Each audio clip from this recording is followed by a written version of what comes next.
राधे राधे। भक्त नरसिंह मेहता की जीवनी। अध्याय 4। रास दर्शन। भगवान शंकर वृषभ पर सवार होकर भक्त राज नरसिंह मेहता के साथ बात में भगवान श्री राम के परम धाम द्वारका पहुंच गए। उस दिव्य पुरी की अलौकिक शोभा देखकर भक्त राज मुग्ध हो गए। उन्होंने उस धाम के विषय में कहा है कि वहाँ की भूमि सोने की है, वहाँ के महलों में विद्रुमणि के माणिक के स्तंभ लगे हुए हैं और छतें रत्नों से जड़ी हुई है। वह दिव्य पुरी नित्य नए श्रृंगार से सुसज्जित रहती है। वह सदा दिव्य प्रकाश फैला रहता है, जिसका तेज यहाँ के प्रकाश से कई करोड़ों गुना दिखता है। वहाँ के प्रकाश से सूर्य और चंद्र को ज्योति प्राप्त होती है। वहाँ के प्रकाश से बेचारे सूर्य चंद्र की क्या तुलना की जाए। करोड़ों सूर्य के समान ज्योति तो केवल श्री भगवान की एक नखमणि से निकला करती है। ऐसी परम धाम की दिव्य शोभा को देखते हुए भगवान शंकर द्वारकाधीश के राजमहल पहुँचे। उस समय वहाँ भगवान की धर्म सभा बैठी हुई थी। राजेश्वर देव की नंदन श्री कृष्ण राज सिंहासन पर विराजमान थे। उनके सभा के सभासद परम भागवत, उग्रसेन, बलराम, अक्रूर, उद्धव, विदुर, अर्जुन आदि यथा स्थान बैठे हुए थे तथा भगवान की 16,108 पटरानियां भी विद्यमान थी। भगवान शंकर को देख सभी सभासद उठ खड़े हुए। स्वयं भगवान तुरंत अपना आसन छोड़कर शीघ्रता से शंकर का स्वागत करने के लिए दौड़ पड़े। उन्होंने हाथ जोड़कर शंकर का स्वागत किया और उन्हें एक दिव्य आसन पर बिठाया। तत्पश्चात उनकी विविधता पूजा करके आगमन का कारण पूछा। सदाशिव ने उत्तर दिया, भगवान, यह जूनागढ़ का एक उच्च ब्राह्मण कुलों उत्पन्नित वैष्णव भक्त है। इसने 7 दिनों तक कठोर तप करके मुझे प्रसन्न किया और मैंने इसको वरदान में अपनी प्रिय वस्तु देने का वचन दिया है। इसलिए आज मैं इसे वैष्णव भक्त को आपको पुनीत चरण कमलों में समर्पित करने के लिए आया हूँ। आप भक्त वत्सल है, सदा भक्तों के अधीन रहते हैं। अतएव आशा है, मेरी प्रार्थना आप अवश्य स्वीकार करेंगे। इतना सुनते ही भगवान श्री कृष्ण ने प्रसन्नतापूर्वक भक्तराज नरसिंह राम के सिर पर हाथ रखकर उन्हें स्वीकार कर लिया और भगवान शंकर वहां से विदा हो गए। भक्तराज प्रेम से गदगद होकर श्री प्रभु के चरणों में लेट गए और अश्रुधाराओं से उन्होंने श्री चरणों को पखार दिया। भगवान ने भक्तराज को संबोधित करके कहा, वत्स, मेरे और महेश्वर के स्वरूप में किंचित मात्र भी अंतर नहीं है। मैं शंकर को अपना आराध्य समझता हूँ और शंकर मुझको। इस प्रकार हम दोनों के अभिन्न होने का कारण तुमने जो शंकर की पूजा की है वही वास्तव में मेरी पूजा है। प्रभु, मैं किस योग्य हूँ? मैं तो भगवान सदाशिव की कृपा से श्री कृष्ण शरणम मम शब्द भर जान सका हूँ। इस प्रकार नरसिंह राम ने नम्रतापूर्वक निवेदन किया, वत्स, जो मनुष्य मुझे अपना स्वामी समझता है मैं उसका दास बन जाता हूँ। तुम्हारी नैष्ठिक भक्ति देखकर आज मैं अत्यंत प्रसन्न हुआ हूँ। इतना कहकर भगवान नरसिंह राम को अपने अंतपुर में ले गए और उन्होंने अपना सारा वैभव नरसिंह राम को दिखाया। उस समय से नरसिंह राम स्वयं श्री भगवान की सेवा में रहने लगे। उन्हें दिनों शरणम पूर्णिमा का समय आ गया और श्री धाम में उनकी तैयारी हुई।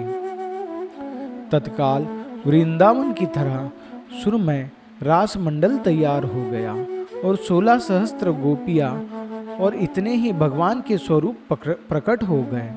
उस समय भक्तराज ने भी गोपी वेश में अपना राग छेड़ दिया। वह भागवत गुणगानों में एकदम तल्लीन हो गए। उनके इस भाव को देखकर गोपाल अत्यंत प्रसन्न हो गए और उन्होंने पुरस्कार में भक्तराज को अपना पीतांबर ओढ़ा दिया। उसके बाद भगवान ने शंख ध्वनि की और रास शुरू हो गया। भगवान ने नरसिंह राम के हाथ में दीपक देकर रास मंडल के बीच में खड़ा कर दिया। भक्तराज रास देखने में तन्मय हो गए। अस्मात दीपक की जलती हुई शिखा उनके हाथों के वस्त्र में लग गई। बस उनका सारा ही हाथ दीपक की भांति जलने लगा। हाथ ही मशाल बन गया, परंतु भक्तराज को इसकी तनिक भी सुधि नहीं रही। उनका मन तो श्री प्रभु के साथ एक हो रहा था, शरीर के साथ उनका कोई संबंध ही नहीं था। अतएव वह एक भाव से अनंत रास दर्शन करते रहे। उनका चित्त एक क्षण के लिए भी विचलित न हुआ। अंत में रासलीला समाप्त होने पर स्वयं भगवान की दृष्टि नरसिंह राम के जलते हुए हाथ पर पड़ी।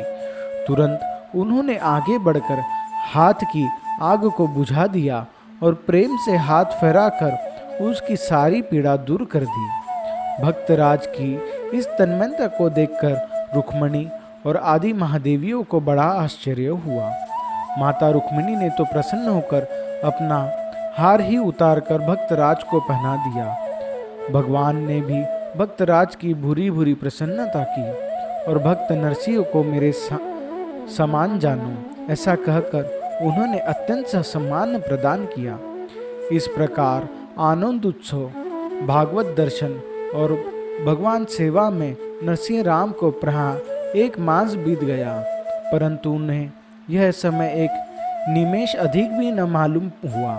एक दिन वह बैठे बैठे भगवान की चरण सेवा कर रहे थे कि अचानक उनका ध्यान अपने सौभाग्य पर गया और वह सोचने लगे, आहो मैं धन्य हूँ जो मुझे साक्षात लक्ष्मी तथा देव मुनियों भी दुर्लभ भगवान की चरण सेवा करने का सुअवसर प्राप्त हुआ। परंतु ऐसा सौभाग्य मुझे अपनी भौजाई की ही कृपा से प्राप्त हुआ, अतएव मुझे उनका ही उपकार मानना चाहिए। भक्तराज की इसी विचार में डूबे हुए थे कि एकाएक उन्हें भगवान की वाणी सुनाई पड़ी। उन्होंने कहा, वत्स, तुम्हारी सेवा और एकांतिक भक्ति से मैं अत्यंत प्रसन्न हूँ। कहो तुम क्या चाहते हो?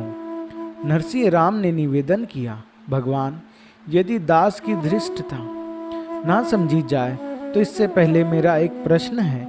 यदि किसी दरिद्र मनुष्य को चिंतामणि मिल जाए और वह फिर भी सामान्य धन के लिए लालच करे तो उसे क्या कहा जाए? भगवान ने उत्तर दिया, असंतोषी मूर्ख। तब स्वामिन, आप मुझे मूर्ख क्यों बनाना चाहते हैं? चिंतामणि के समान अपने चरण कमलों की प्राप्ति कराकर फिर आज मुझसे अन्य मांग की आशा रखते हैं। नाथ, मुझे भूल वेश में ना डालिए। मैं अब और कुछ नहीं चाहता।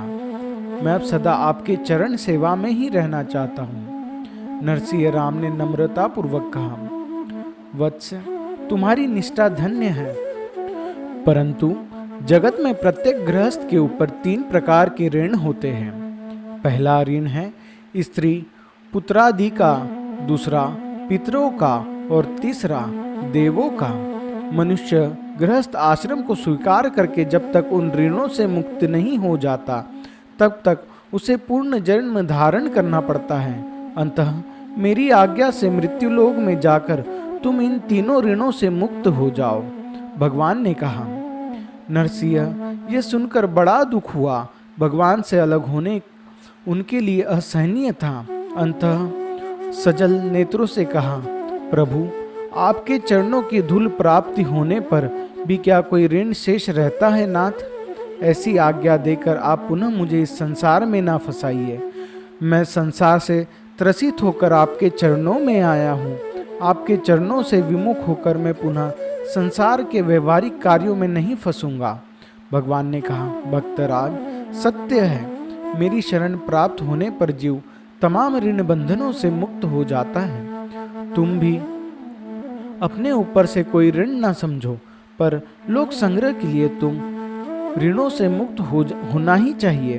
तुम जाओ, सब काम मेरी पूजा समझकर करो, साथ ही मेरे विग्रह भी अर्चना करो।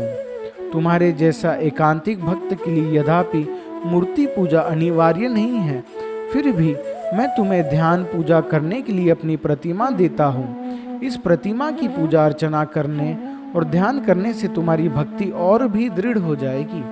साथ ही यह करताल भी मैं तुम्हें देता हूँ। इस करताल के द्वारा जब तुम मेरे कीर्तन करोगे, तब मैं तुम्हारे पास उपस्थित हो जाऊंगा और तुम्हारे गृहस्थ श्रम के सभी कार्य सिद्ध कर दूंगा।